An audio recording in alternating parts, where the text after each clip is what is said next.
நம் பாவங்களை நாம் ஒப்புக்கொள்வோம் என்றால் கடவுள் நம் பாவங்களை மன்னித்து குற்றம் அனைத்திலிருந்து நம்மை தூய்மைப்படுத்துவார். 1 யோவான் 1 வசனம். ஒருவருக்கு நம்ம துரோகம் செஞ்சிட்டோம்னு வச்சுங்களேன், நம்ம நிம்மதியா வாழவே முடியாது. இன்னொருக்குரிய பொருளை, இன்னொருத்தருக்குரிய ஆசீர்வாதத்தை நாம் அபகரித்து கொண்டால் நிம்மதியா நம்மளால தூங்கவே முடியாது, வாழவே முடியாது.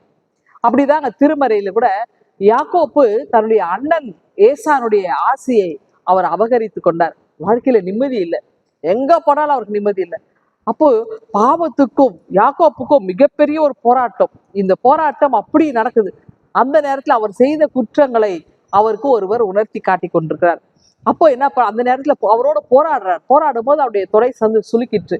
அப்போ அந்த போராடுகின்ற நேரத்துல இவர் கடவுள் என்பதை யாக்கோப்பு உணர்ந்து கொள்றார். இப்ப என்ன செய்யறாருன்னா, தன்னுடைய பாவங்கள் குற்றங்கள் எல்லாவற்றையும் யாக்கோப்பு அங்கே அறிக்கை எடுக்கிறார். அவர் அப்படியே இறுக பிடிச்சுட்டு அந்த கடவுள் சொல்றாரு, என்னை விடு, பொழுது நான் போகட்டும், என்னை விடுன்றார்.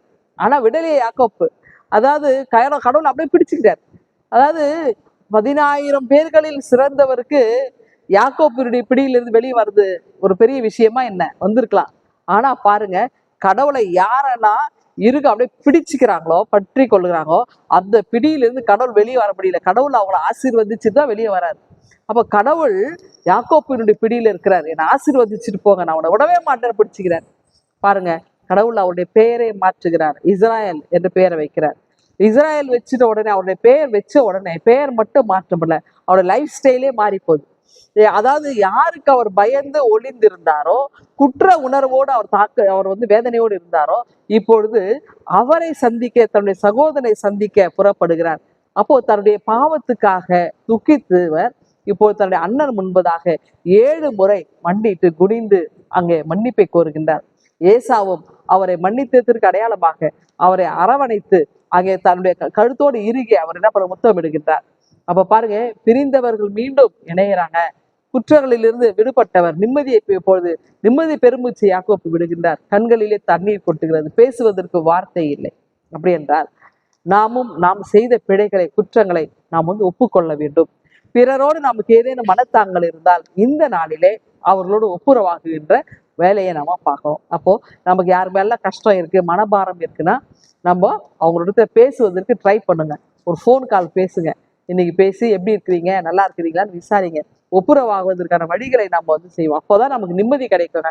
அது வரைக்கும் நம்ம மனசுல அவங்களே நினைச்சு ஏதோ ஒரு குழம்பி கொண்டு அந்த எண்ண ஓட்டங்கள் பெரிதா போய் நம்முடைய ஹெல்த்தை ஸ்பாயில் பண்ணிடும், சீரழிச்சிடும். அதனால நீங்க ஒரு ஃபோன் போட்டு அவங்க கிட்ட பேசிட்டீங்கன்னா அப்படியே உங்க லைஃப்ல ரொம்ப நிம்மதி கிடைக்கும். யாக்கோப்பு அன்னைக்கு அதுதான் பெற்றார். எல்லாவற்றுக்கும் மேல ஆண்டவரும் நம்மை ஆசீர்வதிக்கிறவரா இருக்கிறார். ஒரு என்ன சந்தோஷம் இதனால தோங்குவீங்களா? ஆண்டவர் உங்களை ஆசீர்வதிப்பாராக. ஆமென். எங்கள் அன்பின் ஆண்டவரே, உங்களுடைய ஆசியை முழுமையாக பெற்றுக்கொண்டு நாங்கள் பிறருக்கும் ஆசியாக விலக கிருபை தாரும். மீட்பர் இயேசுவில் ஜெபிக்கிறோம் எங்கள் அன்பின் கடவுளே. ஆமென்.